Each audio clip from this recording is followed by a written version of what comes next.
few notes for. Okay.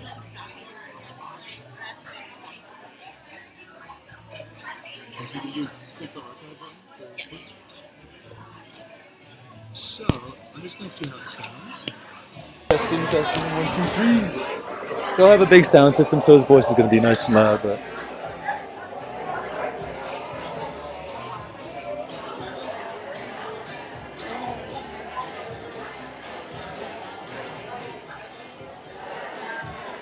I just feel like I'm not really hearing anything.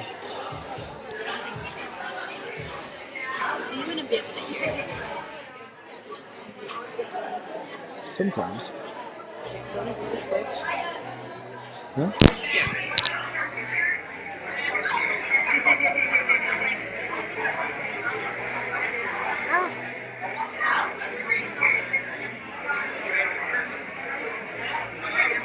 God, it's annoying. Is it not working?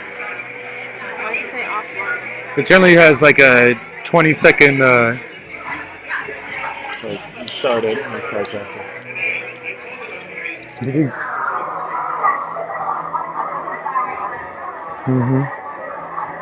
Well, okay. Don't worry.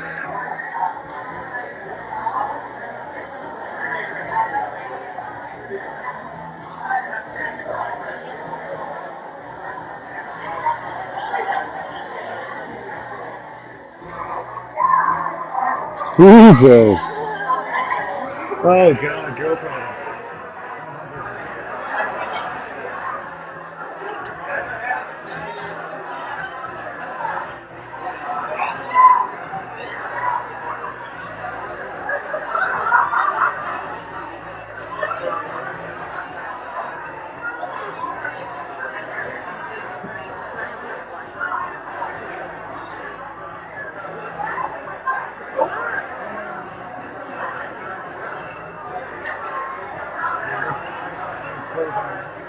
Let's close any programs that you have, like Spotify and everything, to make the computer run as smoothly as possible.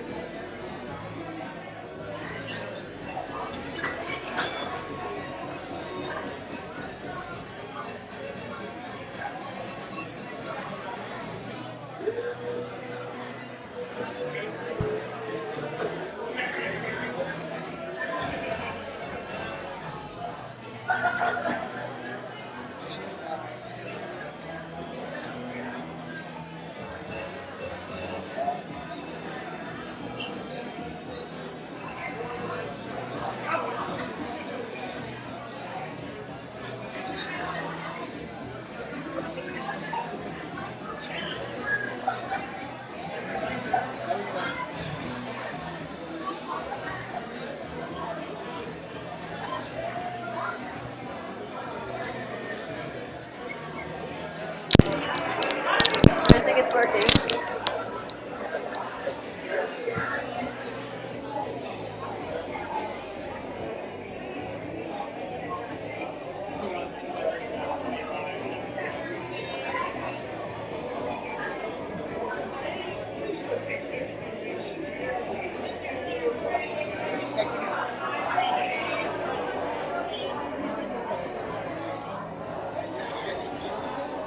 Do you have a charger for your computer?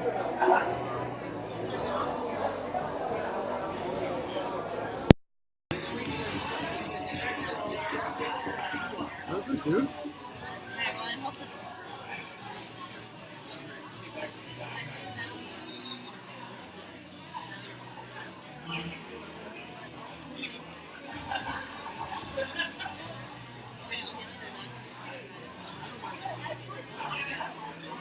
You need this time to start building. Because they see that. Make sure it doesn't get this. That would be a major damper on the note.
So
frustrated. I'm like,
look at what I did over the weekend. I've never been happy with the setup with that mindset.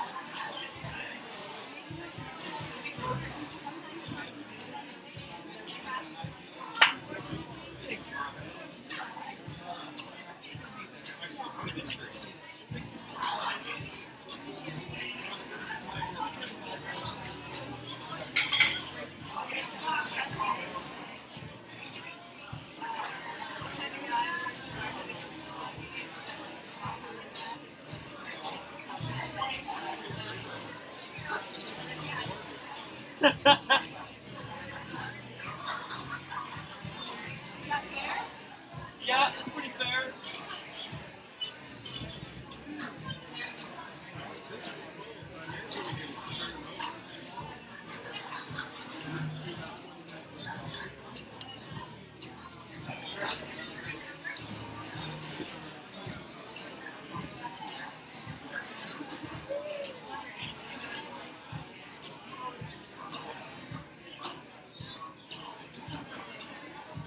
Oh, wait.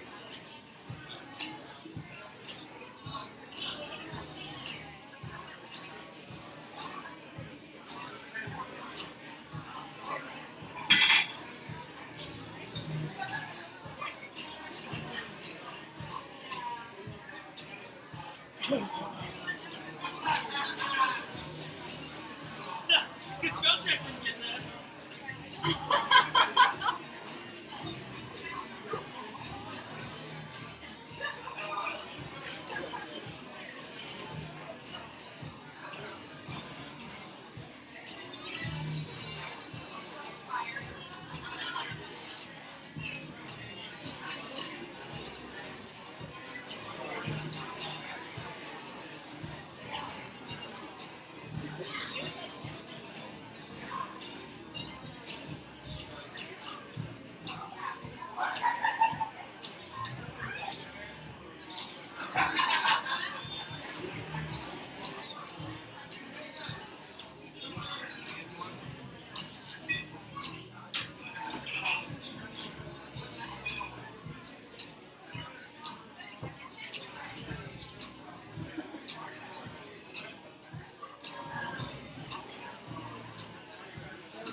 Yeah, so all the seats. We have one viewer.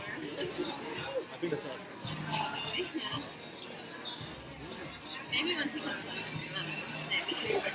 Regardless, we're still Yeah, that's good work. Great work.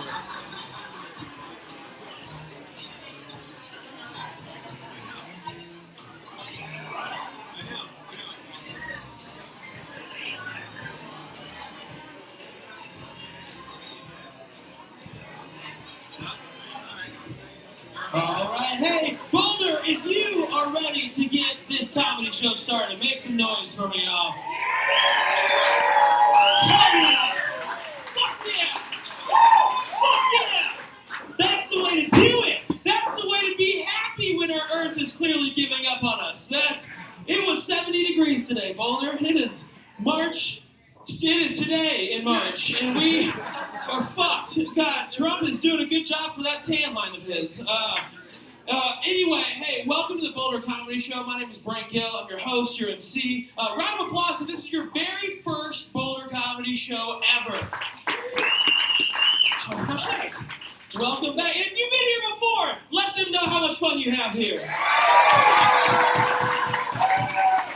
But yes. Thank you all for coming back. Thank you for spreading the word. Newcomers, We've been doing this show every Sunday for 3.5 years. We've been called the Best of Boulder for 2015 and 16 by the Denver Westward, and it's because of fantastic people like you guys in the Bohemian Beer Garden for helping us out with that. So thank you very much for being here every single week. You guys are awesome. I need to change this. That's me. Shameless self-promotion. I'm headlining the Comedy Works downtown on April 10th before I am gone for quite some time. How about this logo, huh? Is there anyone in this audience that this artwork might look somewhat familiar to? No? Okay. All right. I was pandering, Jeff, and it didn't work out. I ate a dick on that pander right there. Thanks, Mondo, for you guys just eating shit on that one. I appreciate that. Well, welcome to the show, everybody. We have a fantastic show over tonight. My friend Chris Fairbanks is our headliner. He is, okay, he's in the room. He's in the room. He's in the room. He's in the room. Yeah, it's fine. If you haven't heard of him, you will know of him after tonight. He's one of my favorites, and we're so glad to have him back up here. Now, I just want to tell you guys a couple things. For those of you who have been here before, a lot of you know this about this show, that I host this every week. I try to bring new material each week. However, this particular week, I am working on something very, very specific that I need to get a tape for, and it's kind of a big deal, but if I don't get it, I'm going to be real embarrassed, so I'm not going to tell you the details of it, but I will be coming back up here later in the show, and I'm going to be doing a whole 10-minute set of material I know you've heard before, okay? Because you don't tape a show like, all right, here's 10 more minutes of new material. That's not how you get famous in this industry. So my friend is going to bring me up, and it's going to seem a little weird, but I wanted to give you the heads up now that once you see a tall, giraffe-looking motherfucker up here, he's gonna be the one who's gonna do some great comedy, and then he's gonna introduce me, and I'm gonna do 10 minutes of what I think is my hottest fire, and you're gonna be alright. You guys can laugh however you want. Please don't heckle me when I'm doing that. I'll be so fucking pissed if you ruin this tape for me. I will have Joe physically throw you out just for fun if you fuck this up. Look at him back there. He's flexing at everything. That's Joe. He's a corn-fed motherfucker. He's ready to do this. So just a heads up, that will be happening a little bit later in the show, so please indulge me with your best behavior. I would appreciate it. Nothing like rigging a submission tape, you know? Like, hey, audience, I'm going to tape this, so be good, right? That's the best way. Here you go, or whatever. I don't want to say what it is. Anyway, so now I do have a couple things that I want to work on that I'd like to discuss with you guys today. That's not going to be in my hot fire set, but it is like a lukewarm set. It is. I went to my doctor to get the Adderall that I'm prescribed, but don't take and sell to my friend Jim. Just so I can keep this medical marijuana card going. I say my Adderall gives me nausea, which if my doctor looked at me, he'd be like, wow, looks like that weed's doing pretty well. I haven't been nauseous in 7 years, you guys. It's pretty great. But I was sitting there and I realized that everyone who works in my doctor's office is significantly fatter than I am. Now, I don't feel comfortable taking instructions from my doctor about how shitty my diet is when he looks like an Oompa Loompa just got 4 inches added to him. Like his chin, you guys ever seen George Lucas when he's sitting down? Right? This is what George Lucas looks like when he's sitting down. He's kind of like this. You know? That's what my doctor looks like all the time. He's like, Brent, you're about 40 pounds overweight. And I'm like, Doc, are you one to be talking right now, you fat sack of shit? How about you lose a couple pounds and then you can tell me what to do, right? I think that's a good way to get to die of cholesterol, is by not. I don't know where I'm going with this one, everyone. I just wanted to tell you my doctor was fat, and he told me I was fat, and I was like, "Fuck off, doc." All right. All right. Okay. Let's go do something different than this. Yeah, cholesterol. Clap for that. Yeah, cholesterol. Some Boulder has no idea what that is. They're like, what is cholesterol? Is that a new type of chain on my fixie bicycle? I don't. Cholesterol. Is that a new pillow in my hammock that I tie up between 2 trees? Cholesterol. That sounds like a great name for a Waldorf school child. You know? Get over here, cholesterol. I love shitting on Boulder so much. So I recently have kind of I've recently been on the prowl more with ladies, and I had this.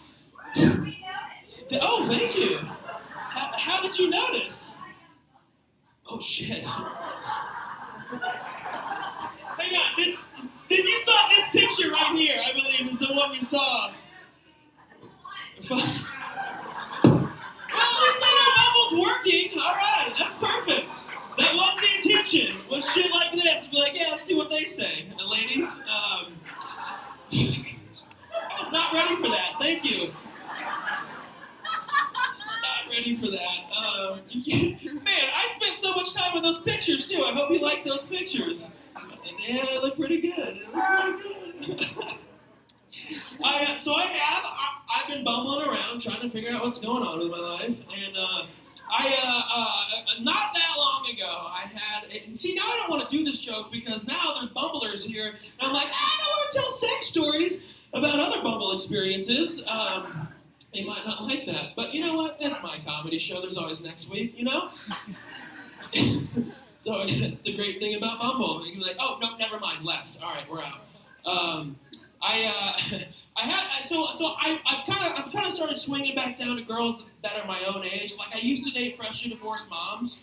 Like I'm talking like freshly, like the ones like just dipping their toe back in the horror pool for the first time, just like, oh my god, I forgot how good that felt. Wow, let me just get another dip and I don't know what it is about me. If I look like a limping prey in the forest, and they're like, yeah, this kid's gonna blow the dust off my muff. Yep. And I'm just like, ah, you got me. All right. So I was hanging out with this older gent, and gent. Woo. This is why you want to prepare two. If you're going to do 2 sets in a comedy show, you should prepare the first one, not just the second one, so you don't have shit like that happening. I was hanging out with this older mom of 2, and she asked me to do something that I couldn't physically do. Like she said, slap my ass, which normally I'm all about it, right? Because we're hitting it the right way. Well, this particular time, the dynamics were all off. She was on top, I was on bottom, right? Now, if you think about an ass slapping in that position, that's a whole nother mathematical calculation that you got to figure out in the moment. Like, slap my ass. You're like, wait, ooh, right? So I like wind up real big, right? Because, you know. And so I came down and I go to slap her ass and I miscalculate her hip gyrations with my hip gyrations, and I caught my right ball in between my hand. Do you have any idea how hard it is to keep stroking when you feel like you're going to throw up? Trust me, is not a sound you want to make on your first encounter with someone. However, I will say this, she made it up to me. So that same instance, so we were finished, because I powered through it, because I'm an adult. And so I'm just hanging out, you know, like we're just chilling, I'm just leaving it in, hanging out, you know. And it doesn't go down. It just doesn't go down. So I'm just leaving it in for next round. Who knows? And so she coughs while I was still inside of her. One dude. Did you guys hear that guy in the back? Did you hear him? He was just like, oh. You've been there, my man, right? What happens when you cough, your whole body clenches? And so she was like, oh. I was like, wait, what? Whoa, when did you turn 18? Damn, that was... Oh, really? That was too far? Fuck off, Boulder. Seriously?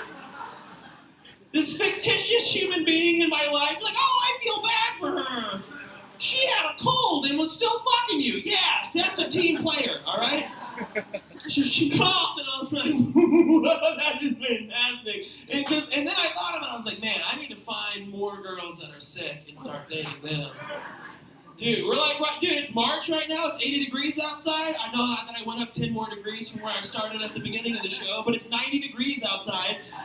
And allergies, plants are coming up. There's no snow on the ground because we're out of water because California's getting it all. So therefore, all of our dry grass is just kicking up. Allergies are going out. Holy shit. Dude, think about this. Think about what happens if someone coughs. How about a sneeze?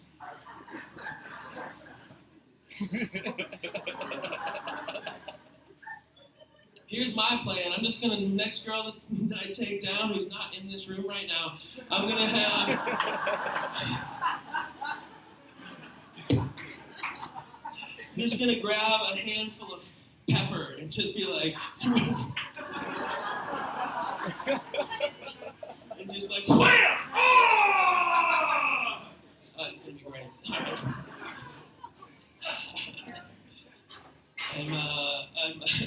I'm traveling. Nope, I'm doing that one later. Hang on, I got it. We're fine. I have a whole thing. I don't like kids. I think kids can rot in hell.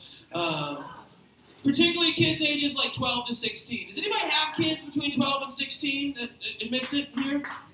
All right, a few proud parents, a lot of not so proud parents. Good for you. I see. Here's the thing. I think 12 to 16-year-olds are going to be the downfall of our entire economy and country. And I think the way that we can fix it is if we just give these kids the opportunity to learn and live without video games. We'd be fine. Because all these kids, all they do, 12 to 16, they just go home from school, they start playing video games, and then they start playing people like me on the other end. I'm a 31-year-old man, and I'm sick and tired of having 12-year-olds talking shit to me in crystal clear HD with like these 7.1 surround sound headphones where their prepubescent voice is like, oh, fuck you, faggot! But you're 12, you can't say that these days. You know that, right? They shoot me and run up and digitally teabag my dead corpse right in front of me.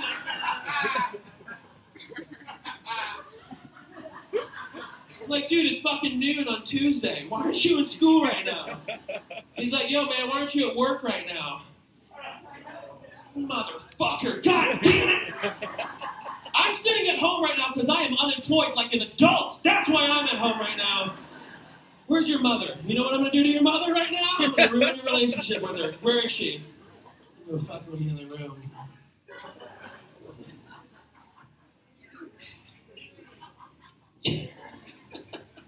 Oh, boy. All right, you guys. Well, look, here's the deal. I'm going to be back up here in like 30 minutes, and I want to, I don't want to tell any more jokes right now because I'm kind of tired of it. I want to go get high in the alley so then I can not hear sufficiently tell jokes to you guys. So, before I get going, 2 more bits of business. 1, our show is made possible every single week by this guy. So you're welcome. You're welcome. We also have good help from Sexbot Comedy, Pilsner Raquel, and Tommy Knocker. We are currently out of Tommy Knockers, so feel free to buy whatever you want. All half liters are $1 off except for 2 of them. The double thing, and what was the other one? Neither do I. So, almost, fuck it. All of the beers are $1 off, I guess. I don't know. They're going to get pissed at me and I'll get an email tomorrow. But without further ado, everybody, what do you say we keep this show rolling and bring up the next comedian? Y'all ready for it? All right, y'all. Jacob, have you been here before? Nope. All right. Hey, for those of you who have been here before, you know this. I try to do what's called a Boulder Comedy Show debut. That is where I find someone that I think has been doing it long enough and has been crushing enough down in Denver that they deserve a good spot in front of a great crowd like you guys, all right? I'm so happy to have him here. This is his very first time. He has an awesome podcast called Use Your Words. Please put your hands together for our debut, Jacob Hamill, everybody. Here he is. Jacob Hamill!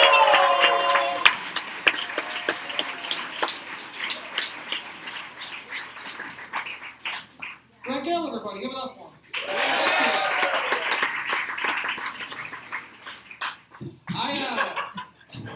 I was in Macon here, man. My car is a fucking pile of shit. The engine light was flashing, which that can't be good. And also, when I was driving here, I saw a guy wearing a YOLO t-shirt. So I ran him over. The good news is that he's dead. The bad news is he was right. Whoops.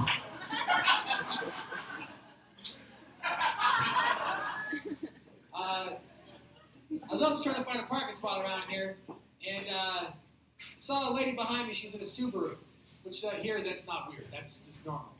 But here's the thing: is that she was like, she's picking her nose, like really, like looking, not like, excuse me, like fucking, like just, like someone told me there's like a winning lottery ticket inside of her fucking nasal cavity. Like that's how bad it was.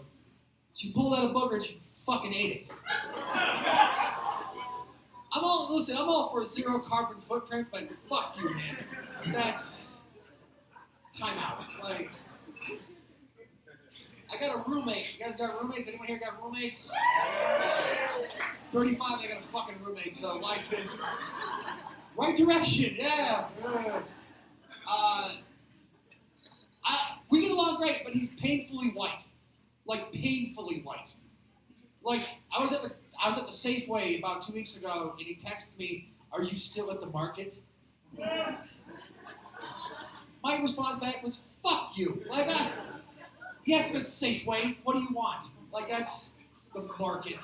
You want a baguette? Go fuck your mother. Like, Jesus Christ. But there was one morning I wake up, here's my thing, here's my routine at night, before I go to bed. I plug my phone in and I put it right next to me, right?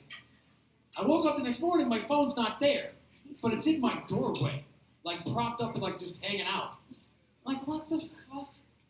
So I grab the phone, I go to work, and the next, as I work, I'm texting my roommate, being like, "Hey, why is my phone in the doorway?" And he texts me back, being like, "Dude, it was in my bed. Your alarm was going off next to my head." I'm like, how did my phone end up in your bed? And we're both like, I don't know. So we're trying to figure this out. And then at one point, he texts me back and goes, "Hey, by the way, does your ass hurt?" And I respond back, "No. Why do you ask?" He's just like, "Well, I'm just making sure, Whew, thank God."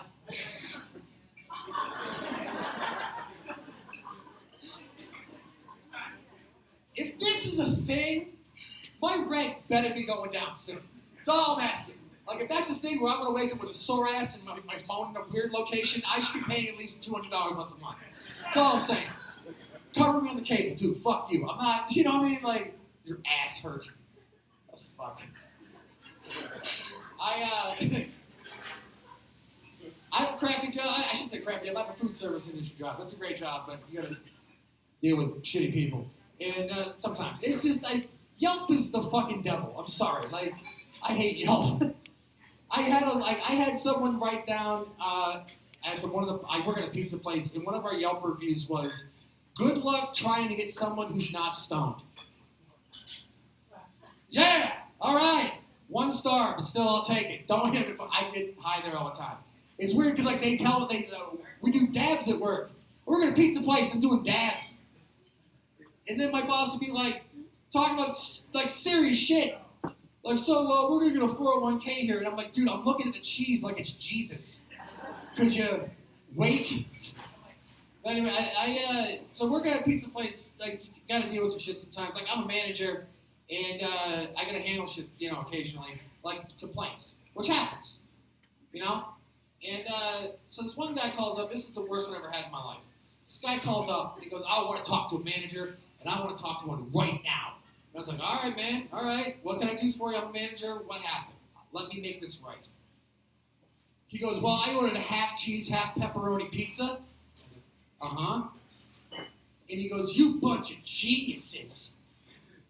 Put the pepperonis on the wrong side of the pizza."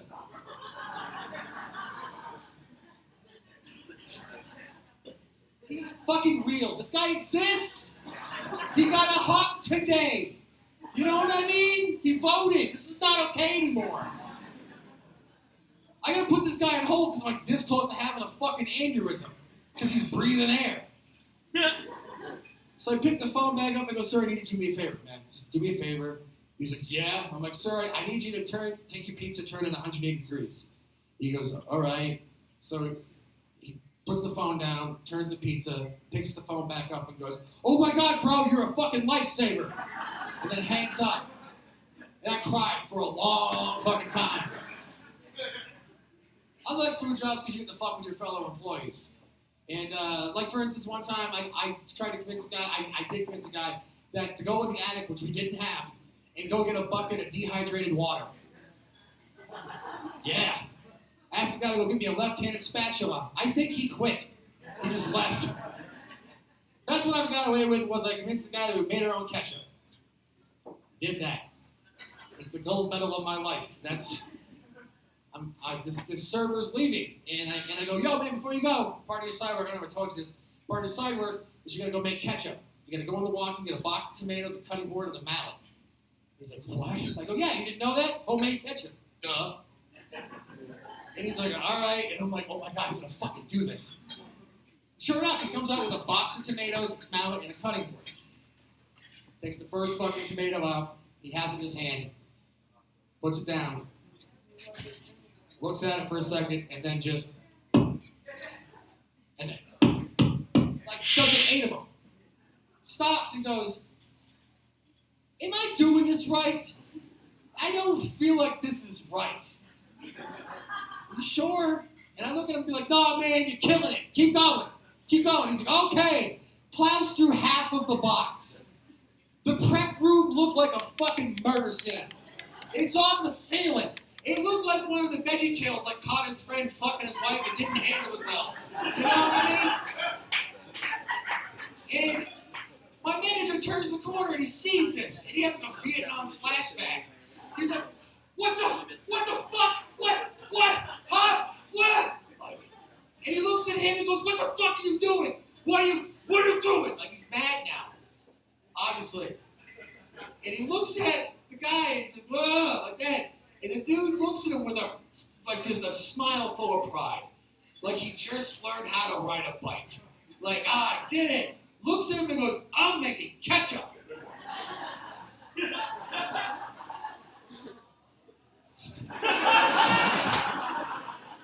I got fired. What the really? Oh, well. Oh, I love that. You guys have been a lot of fun. Thank you. Enjoy the rest of the show. I've been drinking Hamilton. Frank Miller, everybody.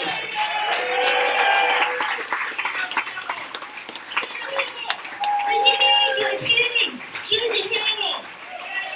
Oh, yeah. Hell yeah. Saving pizza days left and right, yes. Our next comedian coming to the stage has joined us all the way from Chicago. He now lives in Colorado. We're so happy to have him. Put your hands together. This is Anthony Armstrong, everybody. Here he is. My man, Anthony Armstrong.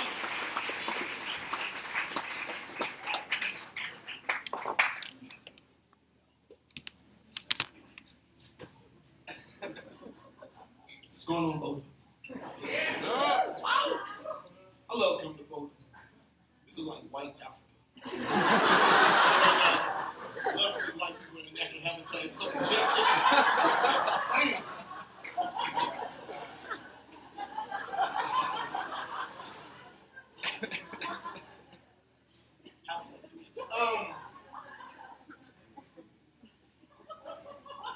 I know how to get rid of racism.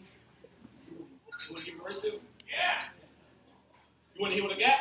Yeah. You sure? Want to get rid of racism? This is what needs to happen.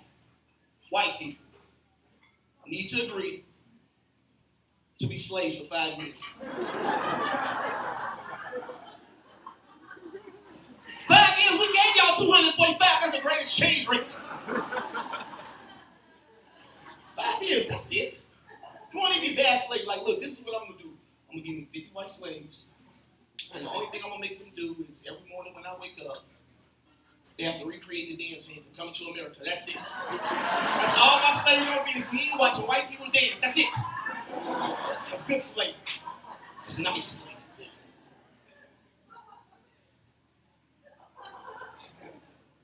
I had to ask myself a serious question recently. Do I care if white people say the N-word? I don't think I do. But you know the context of it. Like if you're using that word to down a black race, then I gotta fuck you up. I didn't make the rules, I just abide by them, okay? But if you use, let's say like a comedian thinks that word is gonna enhance the joke, then by all means use it. And even outside of that, let me give you an example. Let's say I'm outside, across the street there's a building. There's a black guy scaling the side of the building with suction cups, Spider-Man style, with the cape on. Now, sir, if you walk up to me and you go, excuse me, what is that nigga doing? That's a legitimate question. That's a legitimate question. I'm like, I don't know what that nigga doing. I was just gonna ask you, do you know this nigga?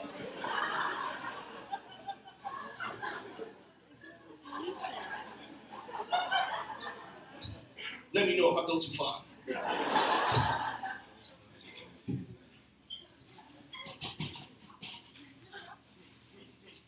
Ladies, don't think I don't love you. I love you, I respect you, and I'll protect you with all my might. But I just think it is a burden to have a vagina. It has to be. It's so easy to have a dick. Like literally, all I have to do is wrap it in saran, and I can do whatever I want with it. You have to have regularly scheduled maintenance to make sure your pussy isn't poison. You have to see a specialist to make sure your vagina isn't a harm to you or the environment. That's terrible. Did you know vaginas have a pH level like a fish tank? Did you know that?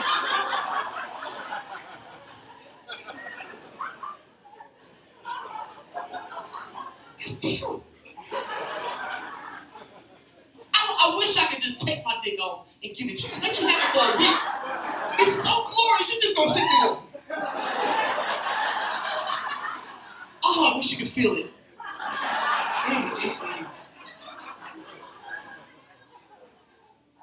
Pap smears. That's what they call them. That's what you gotta go make sure you're all good right now. Those are ridiculous. First, they go in a room, you lay down, they put you in the most vulnerable position ever. Then they take that damn shoehorn and open you up. I know it's called a speculum, but I also know a shoehorn. When I see a shoehorn, that's a goddamn shoehorn. It's a shoehorn / ice cream scooper. I know it is.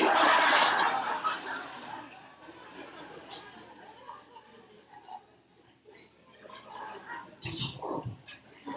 Then, this is the worst part.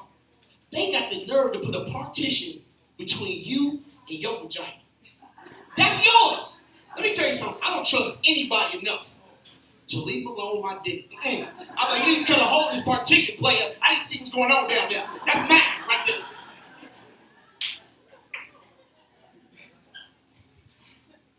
Y'all got to have periods. This is the worst part I think about periods is that when you get your period, you have to walk around like you want to hemorrhage blood. Like you just got to be cool with that. You got to get a cotton cork and you got to plug it up. That's all you can do. And this is why I respect y'all so much, because men wouldn't be able to have a period, you know? Because let me tell you something. If my pee hole start bleeding,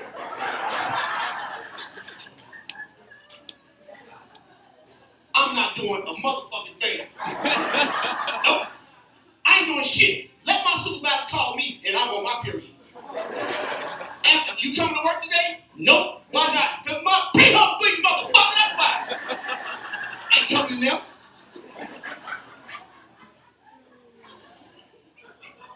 Men wouldn't be able to handle that. Because then we would have to wear tampons. But you have to change your tampon every 15 minutes because your pee hole is goddamn big. Accurate? You don't want to be a guy that leaves your tampon in too long and it stretches your pee hole out. If you got a stretched out pee hole, you might as well kiss blowjobs goodbye. No more of those. Because no one's going to put your dick in their mouth. If your pee hole is the same size as their eyeball, and they shouldn't, that's disgusting.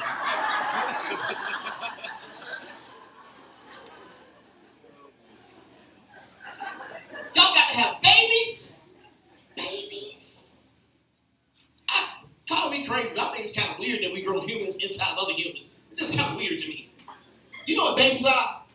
They're not miracles. They're bad tenants. That's all they are. They just fuck the place up and leave. They don't give a shit about it. I was watching Dr. Oz.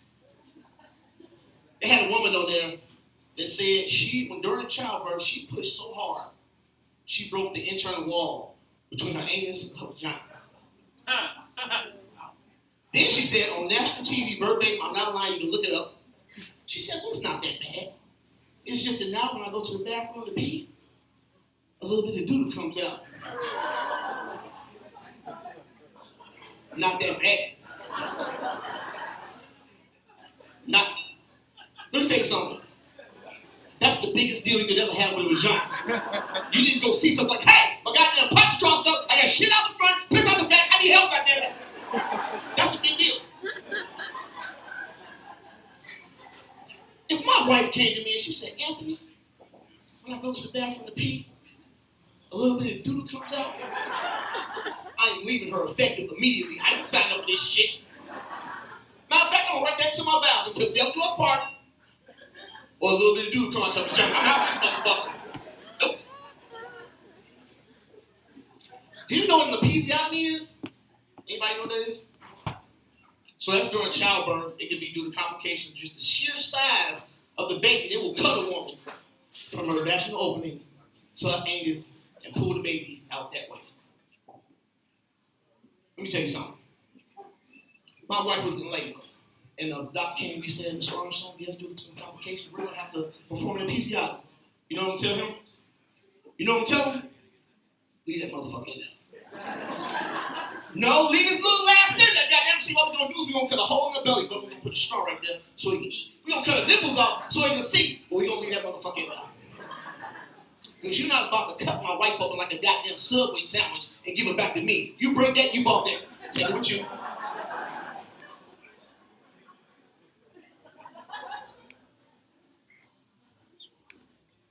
I'm rich from the west side of Chicago, man. And I grew up around all black people. You know, down out here in Colorado. I hang around drunk white people. That's cool. I like white people. I feel like I don't get enough credit for all the beautiful things you give to the world. Brunch, thank you. That's y'all. Trail mix, y'all get that. I appreciate that right there. Oh, don't think I didn't know what you did. Y'all put the M&Ms in the trail mix so black people can enjoy it. Thank you. I appreciate that. Yeah. I wasn't about to eat the bird seeds by themselves. Thank you. Oh, I just does that when you don't touch it for long enough. I was raised by all women. Like to activate you. My dad wasn't around much. My mom, my grandma, my aunties raised me. Because of that, my mom used to think there was a possibility that I could grow up to be gay. So there's a lot of things she wouldn't let me do as a kid. Like I couldn't play with bubbles.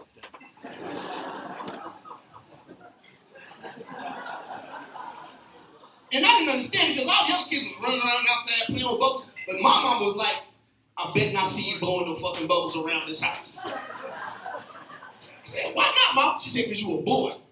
Boys can't blow bubbles? They not supposed to. I couldn't eat any food shaped like dicks. You know how hard it is for a little kid to not eat dick-shaped foods? Those are the best kids' foods. Ice cream, hot dog, lollipops, all shaped like dicks. All delicious. I was walking through the house one day eating a banana. My mom jumped out, slapped a banana out of my hand. I said, Mama, why you do that? She said, because you a boy. Boys can't eat bananas? They're supposed to. Now that I'm an adult, I realize how completely absurd it is. It's crazy, right? Sometimes I think to myself, wouldn't it be funny if that's how it happens?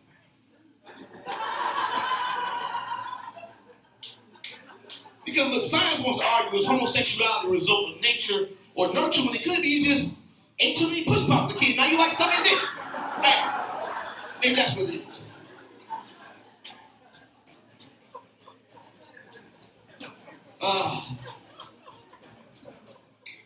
There's a lot going on the road today, man.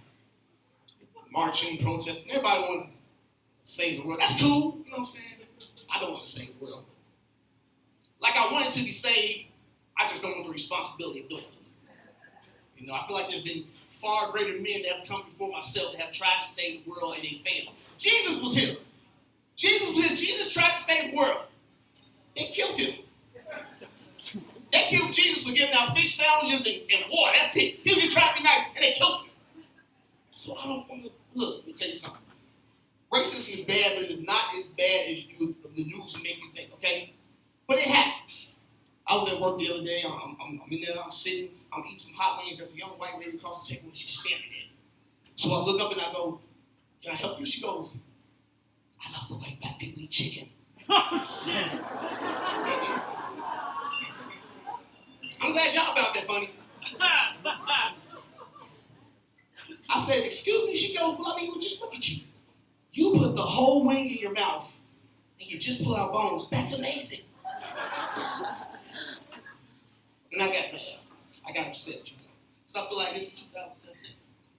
I shouldn't have to deal with that, you know what I'm saying, this day and age. And I got pissed off, you know. But eventually I came down. I thought about it. And I realized that is pretty fucking amazing. That is pretty fucking amazing. It takes a real time to get all the meat in one bite. It was a compliment. I misunderstood. My bad. My bad. And my name is Anthony Armstrong. Thank you guys. My bad.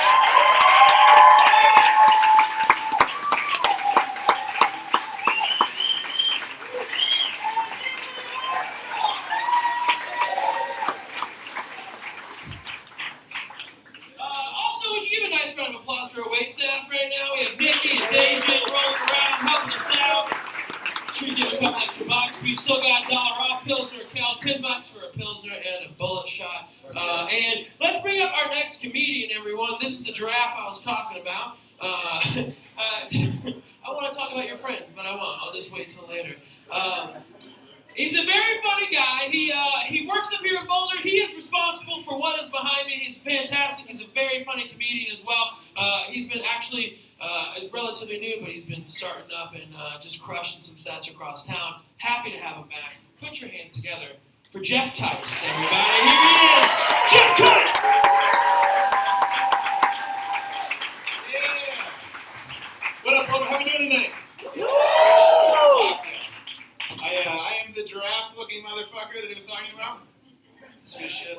I work here in Boulder. I went to school here in Boulder. I love being here. It's my favorite place. I was walking to the show tonight, and I saw a homeless dude holding a pigeon with like a broken wing, and he was kind of nursing it back to health. And I thought to myself, damn, man, there's a lot of good people in this town who do a lot of really hard times. And that same dude yelled at me from 2 inches away, and he was like, Wu-Tang Clan ain't nothing to fuck with. Slurpee time, and then threw that bird up against the 7-Eleven wall. Just fucking rollerbladed away. I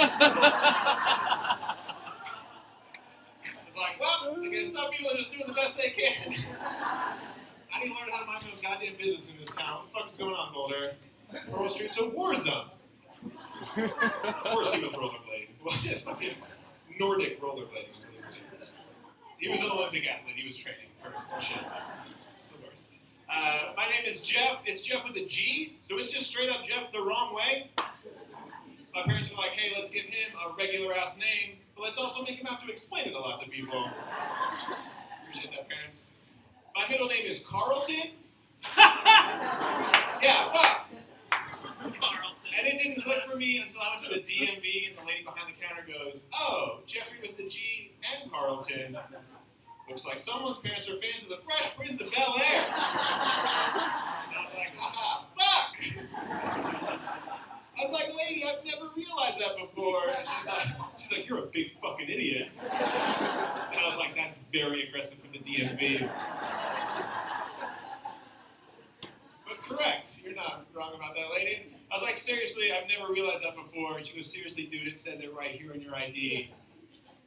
It says your name is Jeffrey Carlton Will Smith, Uncle Phil Tice. Your name's the whole cast and crew, man. You're dumb as shit.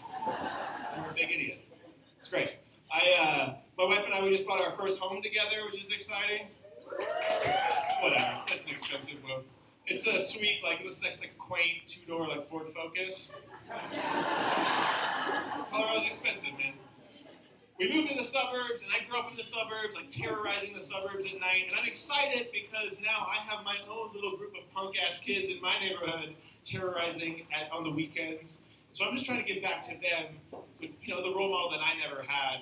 And so what I've started to do is I've started to fill my mailbox all the way to the top, just to the brim with loose glitter. It's all the way to the top. So in the hopes that some punk-ass kid drunk with his buddies are driving by at 2 in the morning with a baseball bat, and he just fucking hits it like, what the fuck? Oh my God. I'm gonna change that kid's life. He got drunk with his friends, vandalized some shit, and found God all in one evening. It's very exciting. That kid's gonna grow up to be the greatest person who's ever walked this earth. Someone's gonna be like, hey man, why are you so amazing? He's like, well, when I was 15, I got fucked up with my friends, hit a mailbox with a bat. Things were different after that. Living a different life. I used to work in advertising, and when I worked in advertising, I got to write a commercial that was for Pepsi, that was super aggressive towards Coke, and it was the coolest thing I got to do in my career at that time.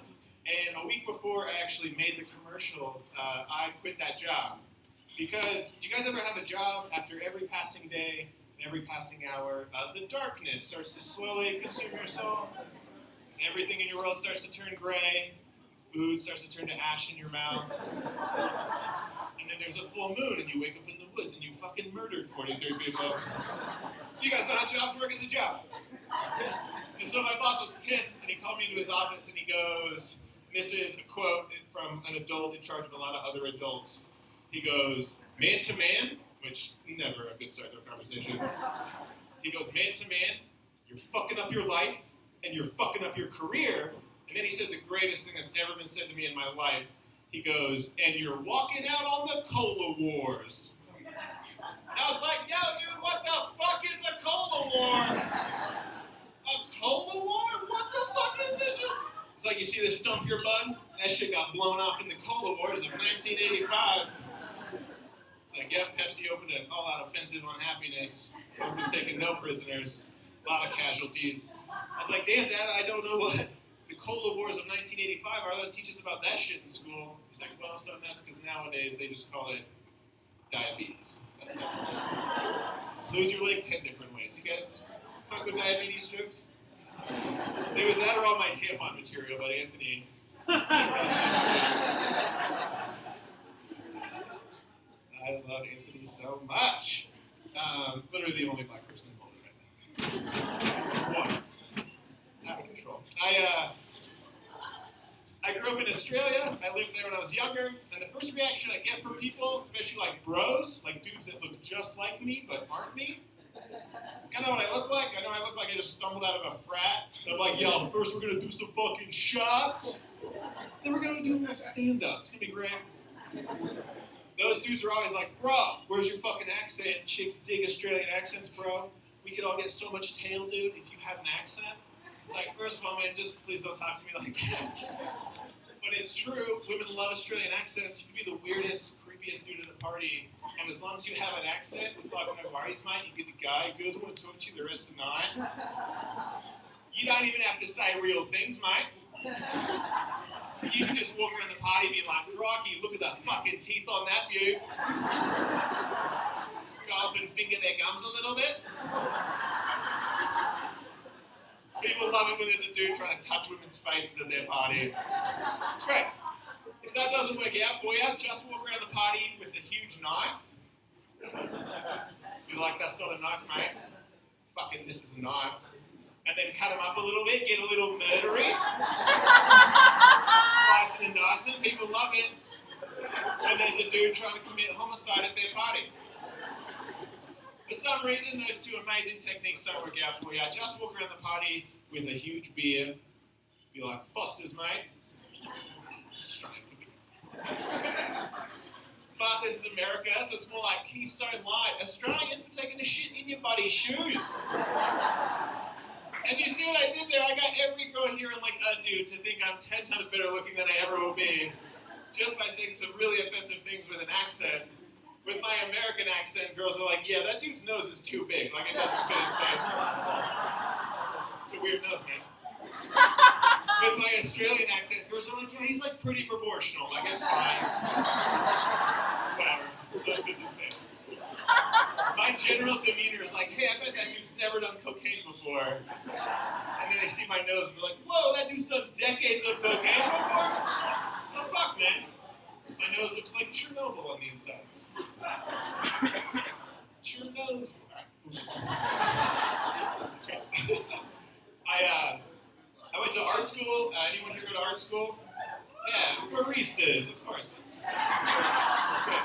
I asked that same question at a show in Colorado Springs last week, and I just got silence. And then a guy in the back was just like, huh. Fuck you. He's like, thank you, Dad, for making the trip to Colorado Springs. You're wonderful. I went to our school. Our school's tough because it's a conversation no parent wants to have with their child. I overheard my dad talking to my mom. He's like, wait, what's that, honey? Our 6'4", 225-pound giraffe-looking motherfucker son wants to go to our school? No, he's going to learn how to hit a 15-foot turnaround jump shot, get a damn scholarship. He's not painting his emotions. That's what I had to do. I had to sit down with him and be like, hey, listen, I want to be a professional artist. This is what I want to do with my life. That's not what they heard. What they heard was, I want to go to college and blow dudes for 4 years. Yeah. I was like, guys, come on. Our school's not just a bunch of dudes blowing each other. That's ridiculous. Come on. So I went. It's exactly what it is, guys. Holy shit. Mayhem out there. No one told me. So many dicks. I had a blast. Had so much fun. I took a figure drawing class. If you don't know what figure drawing is, it's where you spend a lot of money a year to draw a naked person in front of you. Just a little pro tip, you can be naked too. Buy yourself a full-length mirror. Boom, art school. There you go. But I was naive. I thought the model was going to be this beautiful, curvaceous, like, you know, Beyonce-looking model. What we got was like a 165-year-old Larry King-looking dude. And he looked wet. He wasn't wet at all. His nipples were chilling in his pockets. And so he walks in, and he's wearing a robe, and before he even gets in the door, he's just butt naked, like ready to loses the robe, like eye contact with everyone, like, yeah, these kids are about to fucking get it. And we got it, holy shit. And so the teacher says we're gonna do a 30-second pose, we're gonna warm up. And before she could even say that, this dude busts this pose out right away, just boom. I fucking black out. It's over for me. My friend next to me has a super weird boner.